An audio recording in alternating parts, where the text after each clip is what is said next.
Hello students, welcome to the viral vocab show. मैं पनीत आपका welcome करती हूँ इस शो में, जहाँ पे मैं आपकी वोकैबलरी बहुत आसान करने वाली हूँ। 10-15 मिनट में हम अपनी वोकैबलरी को बहुत जल्दी जल्दी करेंगे। और अगर आप इसी वीडियो को दिन में 2 या 3 बार देख लेंगे तो आपको वोकैबलरी याद हो गई। आपको पूरे दिन का एफर्ट्स भी नहीं लेना पड़ा, बैठ के बुक लेके रटना नहीं पड़ा। आपको यहाँ पर ट्रिक्स के साथ वोकैबलरी कवर होती जाएगी, जिसमें synonym, antonyms, idioms and phrases, one word substitution तक एडेड है। तो सब कुछ आपको इस 10-12 मिनट की वीडियो में मिल जाएगा। तो चलिए सेशन की शुरुआत करते हैं। आज के वर्ड्स देखते हैं। पहला वर्ड जो है हमारा ऑप्रेसिव। ऑप्रेसिव का मतलब होता है अत्याचार, सताने वाला। तो जब हम किसी को सताते हैं, परेशान करते हैं, तो हम कहते हैं ऑप्रेसिव। तो जब कोई इंसान बहुत ज्यादा प्रेशर देता है तो बहुत ज्यादा प्रेशर में इंसान को ऑप्रेसिव होता है। जब किसी को बहुत ज्यादा प्रेशर देते हैं तो वो ऑप्रेसिव लगता है, हार्श लगता है, क्रूअल होता है, ब्रूटल, रूथलेस, रिलेंटलेस और मर्सीलेस, है ना। ब्रूटल होना, रिलेंटलेस होना, मर्सीलेस होना मतलब बहुत क्रुअलिटी होना, क्रूअल सी भरा होना, प्रेशर से भरा हुआ ना। एंटोनिम मुझे कोई इंसान लीनियंट है, एकदम ह्यूमन है, काइंड टाइप ऑफ पर्सन, ठीक है। ऑप्टिमिस्टिक एक बहुत इंपॉर्टेंट वर्ड एग्जाम में बहुत बार आ चुका है। ऑप्टिमिस्टिक वो होता है जिसके अंदर पॉजिटिविटी होती है, जो हमेशा पॉजिटिव सोचते हैं, वो प्रोग्रेसिव, हमेशा आगे का सोचते हैं, होपफुल होते हैं, सैंग्विन होते हैं।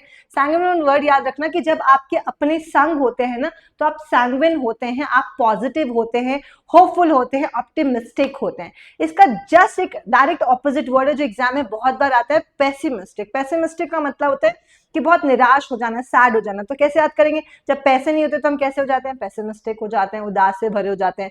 मिलता नहीं जब कोई तो हम मेलनकली हो जाते हैं, उदास हो जाते हैं। डिस्पेयर, जब हमारा देश बहुत दूर होता है, अपने देश को याद करके हम डिस्पेयर हो जाते हैं, रिस्ट्रेन हो जाते हैं। तो ऑप्टिमिस्टिक का मतलब होता है आशा से भरा होना, आशावादी होना। और एंटोनिम मुझे का मेलनकली होना, डिस्पेयर होना, पेसिमिस्टिक होना।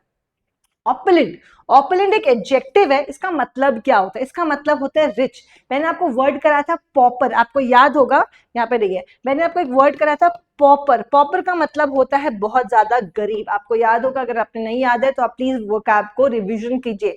वो कैब बिना रिविजन के नहीं होगी। तो ऑपुलेंट का मतलब होता है एफ्लुएंट होना, वेल्दी होना, अच्छा खासा सम। जब आपके पास अच्छा खासा सम है तो आप समचस है, कोपियस है, प्लेंटी ऑफ मनी आपके पास है। बहुत इंपॉर्टेंट वर्ड एग्जाम में बहुत बार पूछा जा चुका है। तो ऑपुलेंट होना मीन्स बहुत ज्यादा जो इंसान का पावर होता है, प्रेशर होता है, पुल कर सकते हैं वो किसी भी चीज को, वो ऑपुलेंट होते हैं। या फिर अब जो किसी को भी पैसे लेंड कर सकते हैं वो ऑपुलेंट होता है। किसी को भी पैसे उधार दे सकते हैं क्योंकि उनके पास बहुत पैसा है, तो वो ऑपुलेंट हो जाएंगे। वो फुल ऑफ मनी है, वो ऑपुलेंट हो जाएंगे। उनके पास अच्छी वेल्थ है, वेल्दी हो जाएंगे। उनके पास बड़ा सम है, समचस हो जाएंगे। कोपियस है, प्लेंटी ऑफ मनी है, प्लेंटीफुल हो जाएंगे। एंटोनिम में पेनी, एक पेनी भी नहीं है, पेनीलेस हो गए। पुअर है, स्पार्स का मतलब है कमी है ही नहीं, तो वो स्पार्स हो जाएगा, ठीक है। तो ये वर्ड्स आप याद रखेंगे, प्लीज रिवाइज कीजिएगा। नेक्स्ट वर्ड पे हम मूव करते हैं, ऑस्टेंसिबल। ऑस्टेंसिबल एक एडजेक्टिव है जिसका मतलब होता है कोई चीज एकदम स्पष्ट है। और स्पष्टता के लिए मैंने आपको एक वर्ड करवाया था एपरेंट और एक्सप्लिसिट, है ना। एपरेंट कराया था और एक्सप्लिसिट कराया था। धीरे धीरे वर्ड्स करते हैं ना, एक साथ हम सोचेंगे सारे एंटोनिम कर लें, सारे सिनोनिम कर लें, नहीं होता। हम धीरे धीरे एड ऑन्स करते हैं तो ज्यादा अच्छी वोकैब होती है। तो ऑस्टेंसिबल का मतलब होता है कोई चीज एकदम क्लियर है। तो स्टेंसिल से मैप्स बहुत क्लियर बनते थे, याद है? स्टेंसिल से मैप्स बहुत क्लियर बनते थे। तो स्टेंसिल से ऑस्टेंसिबल मैप बनते थे, क्लियर, स्पष्ट, है ना, एकदम seeming, clear, visible, expressed, apparent होना, वेरी इंपॉर्टेंट वर्ड। एंटोनिम क्या हो जाएगा? इनएपरेंट है, कोरोबोरेटेड है, मींस कुछ गड़बड़ है, मतलब प्रॉपर नहीं है। एस्टैब्लिश, जेन्युइन, ये एंटोनिम नहीं होंगे, है ना। कोई चीज something which is not clear, इसके लिए आपका वर्ड होगा वेग होना।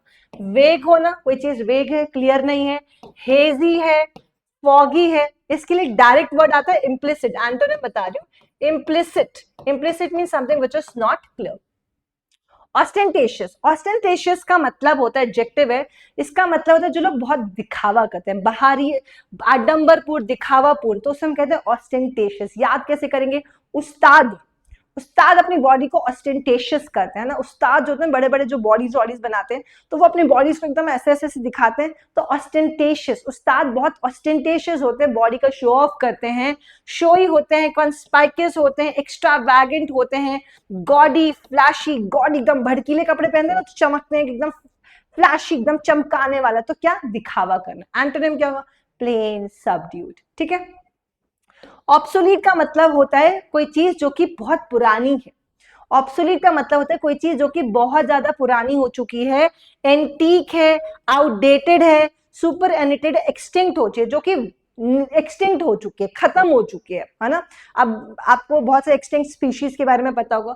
तो अब जो चीज सेल नहीं होती ना, आपको जो चीज को लेता नहीं है, ऐसे याद कर लो, अब जो चीज सेल नहीं होती, आपको इसे लेते नहीं है ना, तो वो ऑब्सोलीट हो चुके, जैसे कि सीडी प्लेयर्स हो गए, है ना। तो एक्सटिंक्ट हो गई, एंटीक हो गई, आउटडेटेड हो गया, प्रचलन में नहीं है। एंटोनिम क्या होगा? मॉडर्न है, फैशन में है, ट्रेंड में है, अप टू डेट है। ओके ग्रेट, चलो आते हैं मीडियम्स की तरफ। Bear in one's, bee in one's bonnet का मतलब बियर में बी होगा। बी इन वंस बॉनेट का मतलब होता है जब हमारे दिमाग के अंदर कोई बात, हमारे दिमाग के बॉनेट के अंदर, दिमाग में कोई बात बैठ जाती है, तो उसके बारे में सोचते रहते ना, सोचते रहते हैं, जैसे एग्जाम के बारे में। तो वो क्या है? बी जो हमारे दिमाग में घुस के, मतलब हम किसी चीज के बारे में कंस्टेंटली सोच रहे हैं, उसे हम बी इन वंस बॉनेट कहेंगे। बिसाइड वनसेल्फ का मतलब है बहुत ज्यादा चिंतित और बेचैन। जब इंसान बहुत चिंतित हो जाता है, बेचैनी होती है उसको, है ना, अपने आप में कोने में, बिसाइड वनसेल्फ कोने में सोचता रहता है क्या करूं, कैसे करूं, तो वो बिसाइड वनसेल्फ मीन्स एंशियस इंसान है, बहुत बेचैन हो रखा है। बियॉन्ड द पेल का मतलब होता है समाज के पाले हुए नियम और कानून के बियॉन्ड चले जाना, राइट। तो सामाजिक और नैतिक रूप से अस्वीकार, सोशली और मॉरली अनएक्सेप्टेबल। तो बियॉन्ड द पेल का मतलब समाज के पाले हुए सोच या नियम कानून के बियॉन्ड चले जाना, सोशली मॉरली अनएक्सेप्टेबल होना। बिग फिश होता है कि यार ये तो बड़ी मछली है, बिग फिश है, मतलब कि कोई इंपॉर्टेंट पर्सन है, ठीक है। बर्ड्स आई व्यू, अब बर्ड ऊपर से देखेगी तो सरसरी निगाहों से देखेगी, ऊपर ऊपर से देखना। देखो आप सामने से देखते हो तो बहुत कोई चीज एकदम क्लियर देखती, ऊपर से देखोगे तो आपको ऊपर ऊपर से दिखेगा, क्लैरिटी के साथ में, तो उसको बोलते हैं सरसरी निगाहों से देखना, उसे हम कहते हैं बर्ड्स आई व्यू, ठीक है।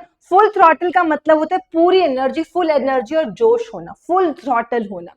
जेंटलमैन एट लार्ज का मतलब होता है जेंटलमैन जो सब जगह अच्छा बनता है ना, उस पर भरोसा करने वाला नहीं है, तो वो विदाउट अ जॉब है, वो अनट्रस्ट वर्दी भी है, उस पर ट्रस्ट भी नहीं आप कर सकते, है ना, वो अनट्रस्ट वर्दी पर्सन है, उसे हम कहते हैं gentleman at large. Next is get into hot water. अगर गर्म पानी के अंदर उतर गए तो क्या हुआ? बहुत परेशानी में, गरम गरम पानी में जल गए, राइट। तो get into trouble, get into hot water, परेशानी में फंस गए। फिर है गेट वंस ओन बैक, अब तुमने मेरे पीठ पे खंजर घोपा था ना, इसका बदला मैं लूंगी। तो गेट वंस ओन बैक का मतलब होता है रिवेंज लेना, बदला लेना किसी से, कि भाई तुमने मेरे साथ गलत किया, उसका रिवेंज लिया जाएगा। Next is guys got the sack. Sack का मतलब होता है नौकरी से निकाला जाना, सैक का मतलब है बर्खास्त हो जाना। तो सैक को याद रखना, सैक का मतलब है बोरिया बिस्तर, तो बोलेंगे बोरिया बिस्तर उठाओ और जाओ। तो गॉट द सैक का मतलब होता है बोरी बिस्तर उठा के निकलवाया जाना, जॉब से निकाल दिया जाना। So full throttle means full throat से full energy. Get gentleman large में हर जगह अच्छा बन रहा है, मतलब पक्का कुछ गड़बड़ है, जॉब नहीं है, इधर उधर घूम रहा है। गेट इनटू हॉट वाटर का मतलब कोई व्यक्ति जो कि मुश्किल में है। गेट वंस ओन बैक का मतलब अपना रिवेंज लेना, बदला लेना। गॉट द सैक का मतलब होता है बर्खास्त हो जाना। वन वर्ड पढ़ेंगे हम लोग का शैले। शैले होता है लकड़ी का बंगला, ओके, जो वो लकड़ी वुडन, जैसे आप देखेंगे सफारी वगैरह में जाएंगे आप लोग, जंगल वगैरह में, तो हाँ लकड़ी के बंगले, छोटे छोटे घर बने होते हैं ना, जो विला वगैरह में होते हैं, तो आपको वहां रहने का मौका मिलता है, तो वो उसे शैले कहा जाता है। कैमोसिस कैसे कहते हैं? एक टाइप ऑफ सांबर को कैमोसिस कहते हैं। काराकास किसे कहा जाता है? काराकास होती है डेड बॉडी, डेड बॉडी को, शव को काराकास कहते हैं, एग्जाम में क्वेश्चन आ चुका है।